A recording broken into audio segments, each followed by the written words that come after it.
Mirë se vini. Shpeshherë leadershipi mendohet si diçka e butë, apo jo, diçka që nuk mund të matet.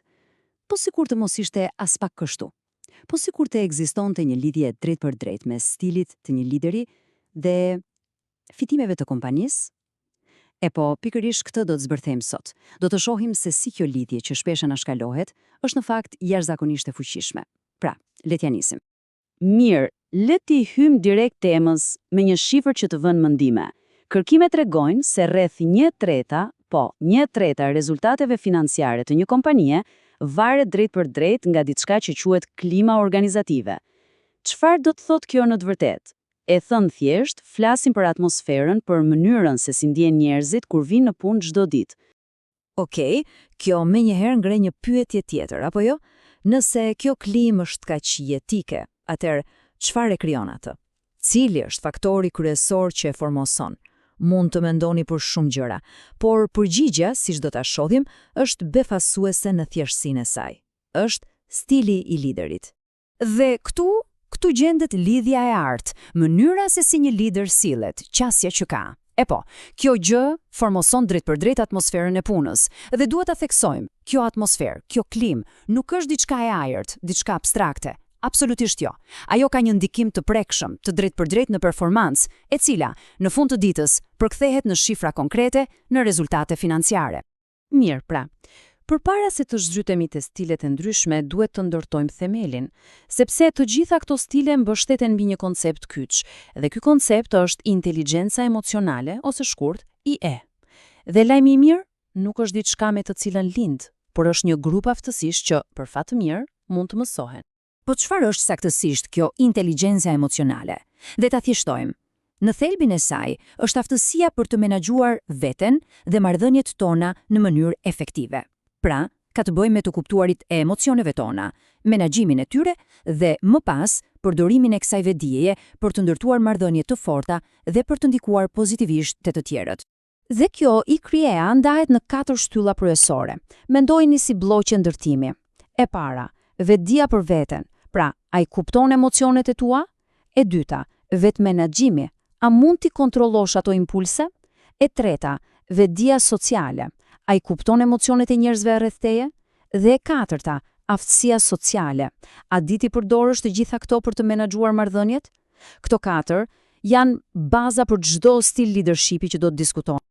Mirë, tani që kemi themelin, arrim te pjesa kryesore. Këto 4 shtylla të inteligjencës emocionale shfaqen në 6 stile të ndryshme leadershipi.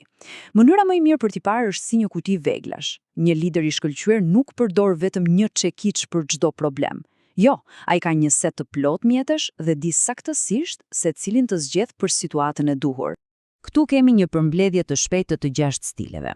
Siç shihet, 4 prej tyre kanë një ndikim përgjithsisht pozitiv në klimën e punës. 2 të tjerët duhen përdorur me shumë kujdes, sepse shpesh e dëmtojnë atë. Tani, le të zhytemi më thellë për të parë se çfarë fshihet pas secilit prej tyre. Le t'i vendosim përballë 2 ekstremeve. Nga njëra anë kemi stilin autoritativ. Ky lider thotë, "E jani me mua." Ai nuk jep urdhra, por pikturon një vizion, u jep njerëzve një qëllim, një pse. I fton të bëhen pjesë e diçkaje më të madhe. Nga ana tjetër, kemi stilin shtrëngues, i cili thotë, "Bëj atë që të them unë, kaq, asnjë shpjegim, asnjë frymëzim." Ky stil thjesht kërkon bindje të verbër dhe si pasojë vret çdo lloj kreativiteti dhe iniciative. Dhe mos mendoni se kjo është thjesht teori, të dhënat flasin qartë. Shikoni pak këto shifra. Stili autoritativ ka një ndikim jashtëzakonisht pozitiv në çdo aspekt të klimës. Flasim për një rritje të ndjeshme të qartësia, të shpërblimet, praktikisht në gjithçka. Është pa diskutim stili me ndikimin më të fortë pozitiv. Tani, le të shohim një tjetër çift interesant.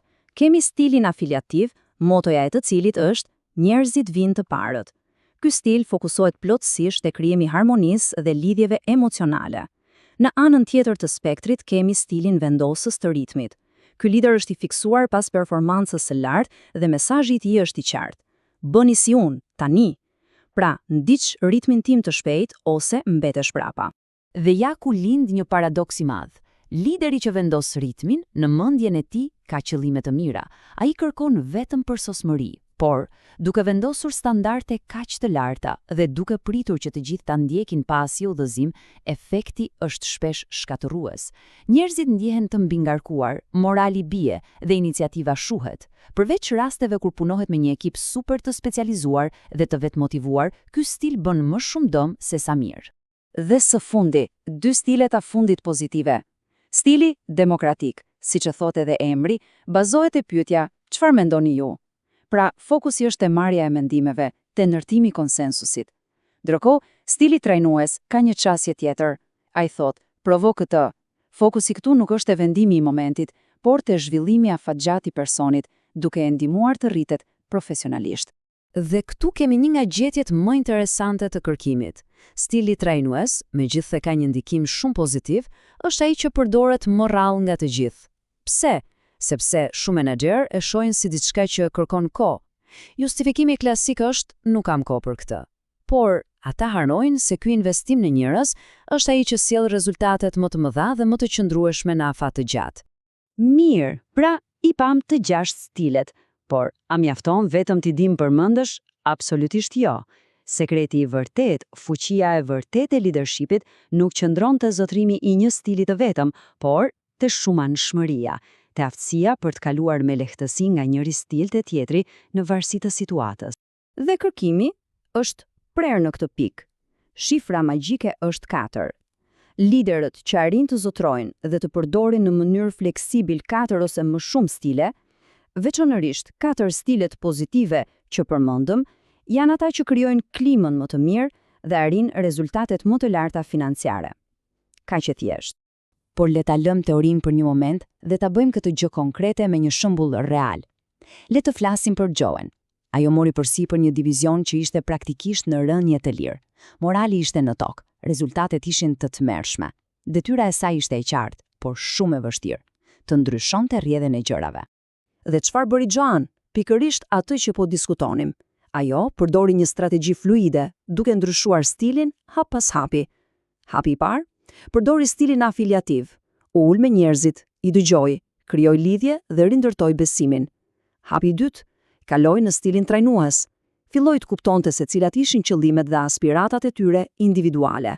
Hapi i tretë, përdori stilin demokratik. Mori mendimin e të gjithëve për drejtimin e ri dhe vetëm atëherë, kur të gjithë ishin në të njëjtën faqe, përdori armën e saj më të fortë, stilin autoritativ, duke u dhënë të gjithëve një vizion të ri, të qartë dhe frymëzues. Dhe rezultati? Rezultati ishte spektakular. Pas vetëm 7 muajsh, divizioni i saj jo vetëm që u shpëtua, por e tej kaloi objektivin vjetor të fitimit me plot $5 milion. Kjo është prova e gjallë se leadershipi i gjithanshëm nuk është thjesht një ide e bukur. Ai prodhon rezultate reale, të matshme.